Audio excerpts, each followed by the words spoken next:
साथियों नमस्कार। आपका हमारे Facebook page physics by Tapak sir और यूट्यूब चैनल पर से स्वागत है। देखिए साथियों, 2 सितंबर 2023 को पूर्व मुख्यमंत्री माननीय शिवराज सिंह चौहान जी के द्वारा जो घोषणाएं की गई थीं, उन घोषणाओं का जो बीजेपी सरकार है उसमें कितना अमल हुआ है, कितनी सौगातें मिली हैं। देखिए उन्होंने हेडलाइन बनाई थी, अतिथि शिक्षकों को मिली अनेकों सौगातें। यानी ये उसी का पोस्टर है साथियों। जो महापंचायत हुई थी उसी में ये घोषणाएं की गई थी, उसमें क्या क्या मिला है। और अभी जो विधानसभा प्रश्न लगे थे उसमें जो वर्तमान में शिक्षा मंत्री उन्होंने क्या कहा है।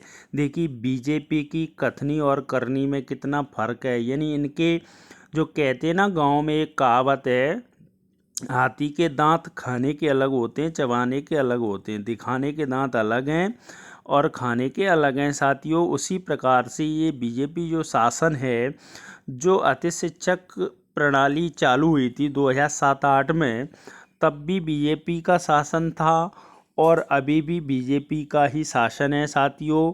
देखिए इनकी कथनी और करनी में क्या अंतर है। यानी जैसे ही चुनाव आते हैं तो इनकी कथनी और करनी बदल जाती है। यानी ये अतिथि शिक्षकों को तुरंत ही अनेकों सौगातें दे देते हैं और जैसे ही चुनाव ख़त्म, सरकार बनी, फिर अतिथि शिक्षकों की कोई सुध नहीं लेता है। जैसे देखा होगा तुमने, जब कांग्रेस सरकार थी तो उसमें अतिथि शिक्षकों की ढाल और तलवार माननीय श्री ज्योतिरादित्य सिंधिया जी बन रहे थे।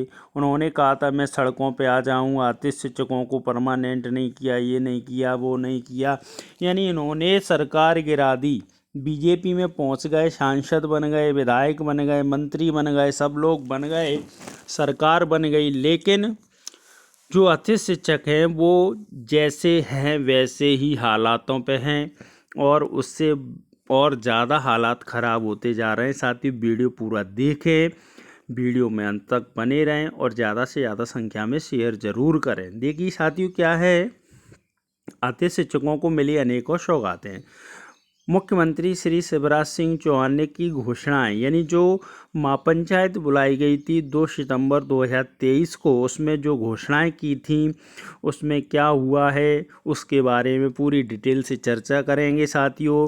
वीडियो पूरा देखें, ज़्यादा से ज़्यादा संख्या में शेयर ज़रूर करें और अभी तक आप हमारे यूट्यूब चैनल पर नए हैं तो फिजिक्स बाय तापक सर जो यूट्यूब चैनल है उसको सब्सक्राइब कर लें। ठीक है साथियों, देखिए अतिथि शिक्षकों को अब महीने के हिसाब से मानदेय की व्यवस्था।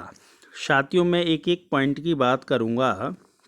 जो अतिथि शिक्षक हैं उनको महीने के हिसाब से, पहले क्या था साथियों, 4 पीरियड होते थे, उसके हिसाब से जो सैलरी बनती थी। यानी एक पीरियड है तो उसके हिसाब से 2 है या 3 है या 4 पीरियड, टोटल 4 पीरियड होते थे, उसके हिसाब से मानदेय मिलता था साथियों। ठीक है, अब जो अतिथि शिक्षक हैं उनकी व्यवस्था, यानी ये आदेश आया था उसमें चेंज कर दी है। ठीक है साथियों, अब क्या है व्यवस्था उसके बारे में डिटेल से चर्चा करेंगे। अतिथि शिक्षकों को अब महीने के हिसाब से मानदेय व्यवस्था होगी, ये साथियों पूरी हो चुकी है।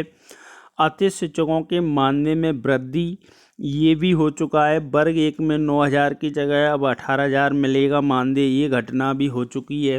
वर्ग 2 में 7,000 की जगह 14,000, वर्ग 3 में 5,000 की जगह 10,000 मानदेय मिलेगा। अतिथि शिक्षकों का अनुबंध पूरे 1 साल होगा साथियों। जो अतिथि शिक्षकों का अनुबंध है वो पूरे 1 साल होगा। ये वाली जो योजना है बीजेपी सरकार की वो अभी तक पूरी नहीं हो पाई है। यानी डिस्पोजल गिलास की तरह अतिथि शिक्षकों की ज़रूरत होती है तभी सरकार उनको रखती है और फिर निकाल कर फेंक देती है। यानी यूज़ एंड थ्रो, यूज़ करो और फेंको। ठीक है साथियों, अब देखिए अतिथि शिक्षकों में जो शिक्षक भर्ती, अतिथि शिक्षकों 25 की जगह 50% आरक्षण, ये भी हो चुका है। तीसरा, उच्च शिक्षा विभाग के अनुसार अतिथि शिक्षकों को प्रति वर्ष 4 और अधिकतम 20 बोनस अंक मिलेंगे, ये भी हो चुका है साथियों। महीने की निश्चित तारीख को मानदेय मिलने की व्यवस्था की जाएगी, ये प्रोसेस में है लेकिन ये अभी हो नहीं पा रहा है साथियों। ठीक है, जो अतिथि शिक्षक हैं उनको, यानी जो महीने की तारीख को क्या मिलना चाहिए, पहले सप्ताह में मानदेय मिलना चाहिए। ये प्रक्रिया प्रोसेस में चल रही है, लेकिन ये अभी हो नहीं पा रही है साथियों। अब देखिए, पात्रता परीक्षा लेकर अतिथि शिक्षकों को नियमित करने की दिशा में योजना बनाई जाएगी। साथियों, मैं इस पर डिटेल से चर्चा करना चाहता हूँ, क्योंकि अभी जो विधानसभा सत्र चल रहा था उसमें हमारे जो कांग्रेस के विधायक थे उन्होंने प्रश्न चिन्ह लगाया था, विधानसभा में क्वेश्चन किया था कि अतिथि शिक्षकों की विभागीय परीक्षा कब होगी और इस पर सरकार क्या कर रही है, क्या योजना बना रही है, उस पर डिटेल से चर्चा करेंगे। साथियों, ये बहुत बड़ा विषय है, यानी जो पात्रता परीक्षा है उसके संबंध में। ठीक है साथियों, वीडियो में अंत तक बने रहें, पूरा वीडियो देखें, ज़्यादा से ज़्यादा संख्या में शेयर ज़रूर करें साथियों। ठीक है, देखिए, पात्रता परीक्षा लेकर अतिथि शिक्षकों को नियमित करने की दिशा में योजना बनाई जाएगी। यानी जो पूर्व मुख्यमंत्री थे माननीय श्री शिवराज सिंह चौहान, जिनको पूरा मध्य प्रदेश मामा जी कहता है, उन्होंने एक योजना बनाई थी, लाडली बहना योजना। उससे सरकार को 164 सीटें मिल गईं, जिससे अतिथि शिक्षकों का कोई भी ध्यान नहीं है उनको। ठीक है, सरकार में मुख्यमंत्री भी बन गए मोहन यादव जी, लेकिन उनका भी इस ओर कोई ध्यान नहीं है। अब जो सत्र चला था विधानसभा, उसमें 13 तारीख को प्रश्न लगे थे कि अतिथि शिक्षकों की विभागीय परीक्षा होगी कि नहीं होगी, इस दिशा में क्या योजना बनाई जा रही है, इस ओर क्या ध्यान है सरकार का। तो जो शिक्षा मंत्री थे उनका जवाब आपको बताएंगे, क्या उन्होंने जवाब दिया है साथियों पात्रता परीक्षा लेकर। यानी जो गुरुजी, पहले क्या हुआ था साथियों, औपचारिक केंद्र चला करते थे, उसमें एक व्यवस्था थी, गांव में पढ़ना वढ़ना, जो गांव में वृद्ध लोग होते थे उनको पढ़ना लिखना नहीं आता था, तो सरकार ने एक योजना बनाई थी कि उनको साइन या पढ़ना, किताब पढ़ना, या जो भी पत्र आते थे पहले, जब मोबाइल सिस्टम नहीं था तो पत्र पढ़ना, इस प्रकार से। यानी जो गुरुजी थे वो पढ़ाते थे गांव में, तो उनको मानदेय 100 रुपये मिलता था पहले, फिर उनका बढ़ाकर 500 रुपये कर दिया। फिर उनकी जो विभागीय परीक्षा हुई थी 2009 में, तो उनको परमानेंट कर दिया। कुछ साथी उसमें फेल हो गए थे तो उनको भी रख लिया, और वो आज वर्ग 3 में काम कर रहे हैं और वेतन ले रहे हैं 50-55 हज़ार रुपये साथियों। ठीक है, तो अब देखिए इसमें क्या है, जो माननीय शिवराज सिंह चौहान जी के द्वारा जो भी योजना है और पूर्व मुख्यमंत्री ने क्या नियम कानून या जो भी दिशा में कार्य कर रहे थे उस दिशा में क्या कहा था। देखिए, उस घोषणा में उन्होंने कहा था 2023 में जो घोषणा हुई थी महापंचायत की, यानी लाल परेड ग्राउंड में जो भी एमपी ज़िले हैं उनमें से अतिथि शिक्षकों को बुलाया था। उसमें उन्होंने योजना बनाने का, नियम का बनाने के लिए कहा था। मैं गुरुजी की तरह, देखिए साथियों, जो औपचारिक केंद्र होते थे उनको गुरुजी, बाद में उनको गुरुजी नाम दे दिया था। ठीक है, गुरुजी, मैं गुरुजी की तरह एक योजना बनाऊंगा जिसमें पात्रता परीक्षा लेकर भी हम अतिथि शिक्षकों को नियमित करने की दिशा में आगे बढ़ सकेंगे। यानी जो माननीय शिवराज सिंह चौहान थे, पूर्व मुख्यमंत्री थे, उनका कहना था मैं एक योजना बनाऊंगा, जो अतिथि शिक्षक हैं उनका योगदान है वो अमूल्य है। यानी जब टीचर उपलब्ध नहीं थे तो अतिथि शिक्षकों ने स्कूल में शाला खोलने का कार्य किया था और पढ़ाने का कार्य किया था, तो उनका जो योगदान है वो बहुत अमूल्य योगदान है और मैं उनका योगदान व्यर्थ नहीं जाने दूंगा।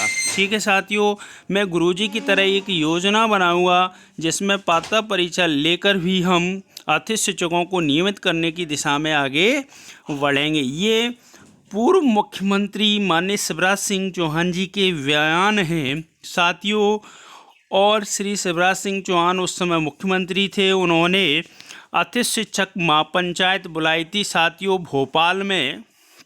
और 2 सितंबर 2023 को लाल परेड ग्राउंड भोपाल में आयोजित अतिथि शिक्षक महापंचायत में उन्होंने कहा था साथियों। अब देखिए जो हमारे प्रश्न का वो लगा हुआ था विधानसभा में, तो उसमें क्या कहा गया है साथियों। देखिए ये आदेश भी है, यानी 24/3/2025 का ये आदेश है, डीपीआई का आदेश है साथियों। लोक शिक्षण संचालनालय मध्य प्रदेश गौतम नगर भोपाल का आदेश है। इसमें आवंटन आदेश है, यानी दिनांक 2/9/2023 को लाल परेड ग्राउंड में अतिथि शिक्षक सम्मेलन आयोजित किया गया था साथियों। यानी जो मैं आपको बता रहा हूँ ये आदेश के तहत बता रहा हूँ साथियों। 2/9/2023 को लाल परेड ग्राउंड भोपाल में अतिथि शिक्षकों की महापंचायत बुलाई गई थी। इसमें जो व्यय हुआ था, क्या व्यय हुआ है, कितने जिलों से अतिथि शिक्षकों को आमंत्रित किया गया था, उसके बारे में पूरी जानकारी है साथियों। फिर जो विधानसभा में क्वेश्चन लगा था उसके बारे में भी चर्चा करेंगे, ठीक है। इस सम्मेलन में विभिन्न जिलों से अतिथि शिक्षकों को आमंत्रित किया गया। इस संबंध में अन्य व्यय अंतर्गत लंबित देयकों की प्रतिपूर्ति हेतु वित्तीय वर्ष 24-25 में निम्न अनुसार राशि आवंटित की जाती है। यानी जो अतिथि शिक्षकों की महापंचायत बुलाई थी उसमें देखिए जिला का नाम है साथियों और अन्य व्यय है इसमें बैतूल, दमोह, देवास, गुना, ग्वालियर, हरदा, नर्मदापुरम, कटनी, खंडवा, मंदसौर, मुरैना, रायसेन, रतलाम, सतना, शिवपुरी, शाजापुर, सीधी, उमरिया, विदिशा, अशोकनगर, बुरहानपुर, आगर मालवा, शहडोल, दतिया, श्योपुर, सिंगरौली।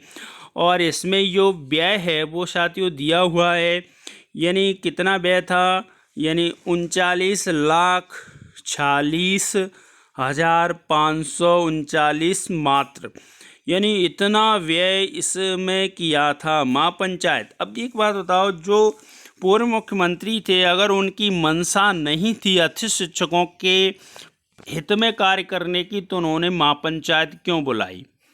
क्योंकि उनको डर था कि अतिथि शिक्षक लगभग 80,000 हैं, तो एक अतिथि शिक्षक के घर में 10 वोट होंगे तो कितने वोट परसेंट हमारा गिर जाएगा। इसीलिए तो उन्होंने अतिथि शिक्षकों की महापंचायत बुलाई थी, जिससे ये वोट बैंक हमें मिल जाए और इनको डिस्पोजल गिलास की तरह यूज़ करें और फिर बाद में इनको फेंक दें। ऐसा ही तो उनकी मंशा थी ना। यानी जो मोहन यादव की सरकार है उसकी ऐसी ही मंशा है, क्योंकि अगर पूर्व मुख्यमंत्री मामा जी होते तो अतिथि शिक्षकों की ओर कुछ न कुछ वो ज़रूर सोचते, लेकिन जो नए मुख्यमंत्री हैं उनका इस ओर कोई भी ध्यान नहीं है साथियों, ठीक है।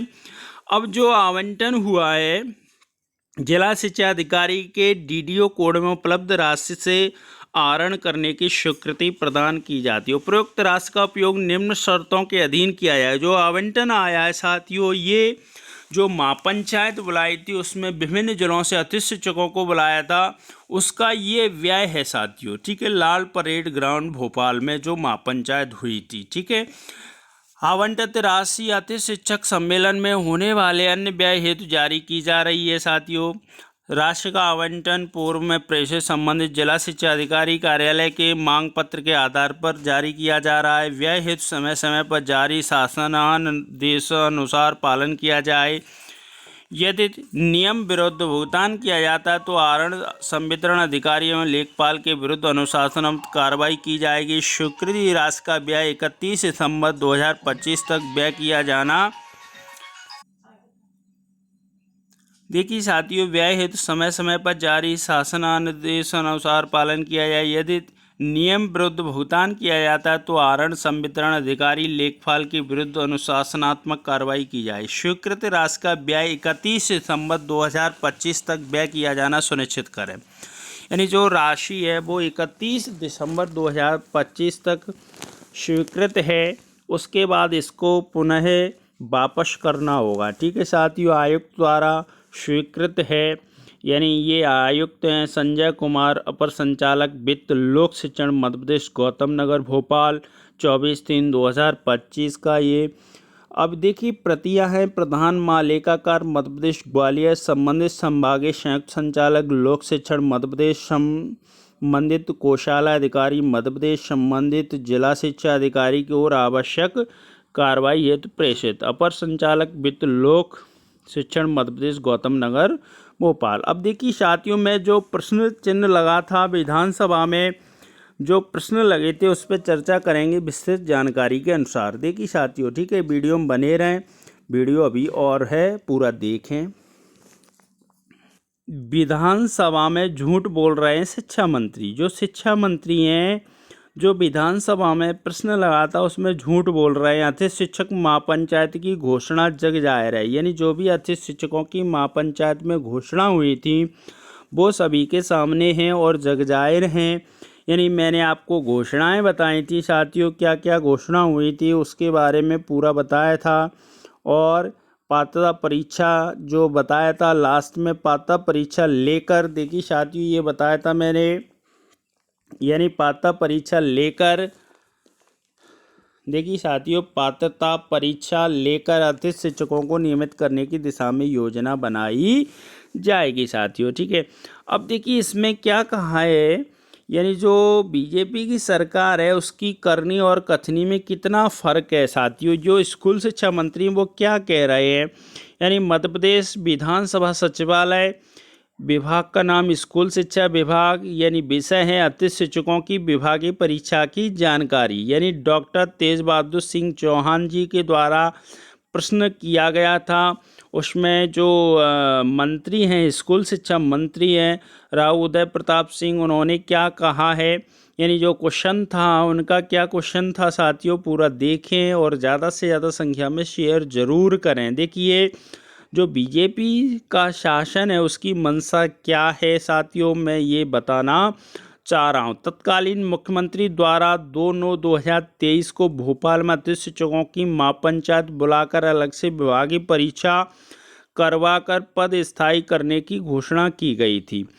वर्तमान मुख्यमंत्री माननीय द्वारा भी इस विषय में आश्वासन दिया गया था, यानी जो मोहन सरकार है, मुख्यमंत्री हैं माननीय श्री मोहन यादव जी, उनके द्वारा भी आश्वासन दिया गया था। इस पर काम कर रहे हैं अभी हम, ठीक है। इस संदर्भ में कोई प्रक्रिया प्रारंभ की गई है क्या? इस घोषणा के सत्र 2025-26 तक मूर्त रूप लेने की संभावना है, ठीक है साथियों। ये तेज बहादुर सिंह चौहान जी का क्वेश्चन है, उसमें स्कूल शिक्षा मंत्री हैं राव उदय प्रताप, उन्होंने कहा है, जो पहला क्वेश्चन था जी नहीं, यानी जो विभागीय परीक्षा है वो नहीं होगी साथियों। अब देखिए साथियों, जो पूर्व मुख्यमंत्री हैं माननीय शिवराज सिंह चौहान जी, तो उनके द्वारा बोला जाता है मैं गुरुजी की तरह, देखिए साथियों इसमें मैंने बताया भी था, मैं गुरुजी की तरह एक योजना बनाऊंगा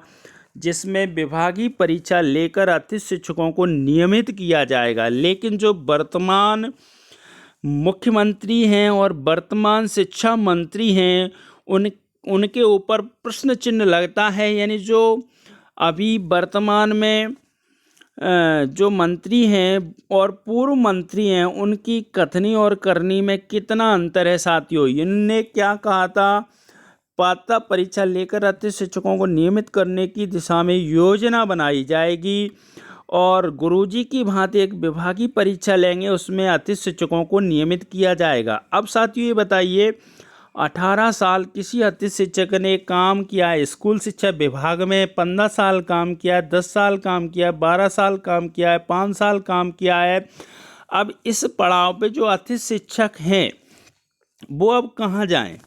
मेरा कहने का तात्पर्य है इनने अपना पल्ला झाड़ लिया, यानी स्कूल शिक्षा मंत्री हैं, उन्होंने जी नहीं, यानी एक शब्द बोल दिया जी नहीं, इससे काम थोड़ी चल रहा है शिक्षा मंत्री जी, स्कूल शिक्षा मंत्री, इससे काम नहीं चल रहा है। इस दिशा में क्या योजना है आपकी, वो आपको आंसर देना पड़ेगा, ठीक है साथियों। मैं ये कहना चाहता हूँ जो भी बीजेपी का शासन है, जब भी चुनाव आते हैं, ऐसे ही 2018 में चुनाव हुए थे साथियों, तब वर्ग 1 में 4500, वर्ग 2 में 3500, वर्ग 3 में 2500 रुपये मिलते थे।